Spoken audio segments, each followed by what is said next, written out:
centraux, Monsieur le directeur régional de l'administration pénitentiaire de Dakar,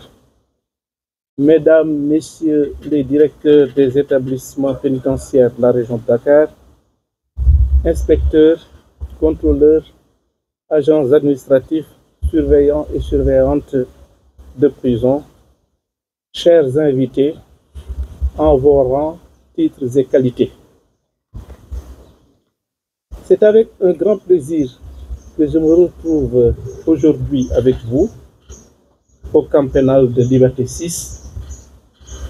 pour procéder à la remise officielle de véhicules au directeur des 37 établissements pénitentiaires du Sénégal. À l'entame de mon propos,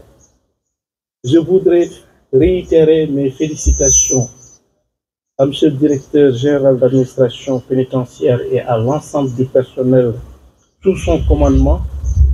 pour le travail qu'ils battent au quotidien dans l'accomplissement de leur mission de sécurité publique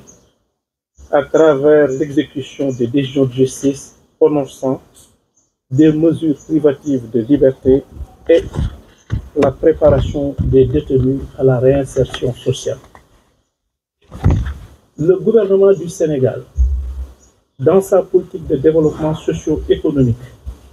a élaboré un référentiel Sénégal 2050. Cet agenda national de transformation 2050, articulé autour du master plan 2025-2035 et en stratégie nationale de développement 2025-2029, dont la vision est déclinée ainsi qu'il suit. Sénégal souverain, juste et prospère, avec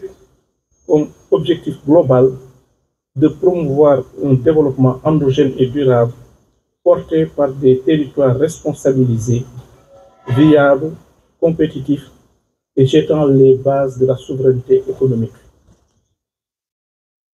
La stratégie nationale de développement 2025-2029 est intégrée au ministère de la Justice à travers sa lettre de politique sectorielle dans laquelle la Direction générale d'administration pénitentiaire occupe une bonne place. L'administration pénitentiaire est aujourd'hui confrontée à des difficultés liées à l'architecture carcérale avec des locaux vétustes et inadaptés, au manque de moyens matériels, à l'insuffisance des ressources humaines et financières et à la surpopulation carcérale. Aujourd'hui, le gouvernement du Sénégal, dans le cadre de sa politique pénale, a entrepris un vaste programme de réforme matérialisé par des assises sur la réforme et la modernisation de la justice. La mise en œuvre de ces réformes permettra au ministère de la Justice, à travers le programme administration pénitentiaire du budget programme, de prévoir plus d'investissements en vue d'accompagner l'administration pénitentiaire dans son ambitieux programme d'équipement et de réhabilitation des infrastructures. C'est dans ce cadre que sont intervenues ces importantes acquisitions de moyens roulants composés de 4 camions hydrocureurs, 19 bus cellulaires aménagés, 5 ambulances médicalisées, 44 véhicules 4x4 pick-up, 2 camions citernes à eau. Cette dotation traduit la volonté forte du gouvernement de renforcer les capacités stratégiques et opérationnelles de l'administration pénitentiaire, qui a été érigé en direction générale par le décret numéro 2023-679 du 23 mars 2023, portant organisation du ministère de la Justice. La dotation de ces moyens répond à un besoin urgent en matériel de mobilité, de sécurité et de prise en charge du transport des détenus.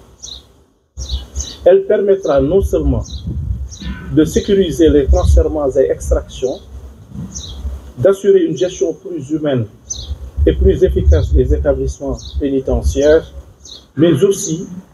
d'améliorer significativement les conditions de travail du personnel, si on sait que désormais,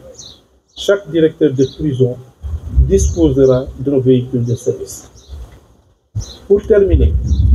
j'exhorte les chefs d'établissement pénitentiaire à faire bon usage de ces moyens et à veiller à leur entretien au service de la justice, de la sécurité et du respect des droits des détenus.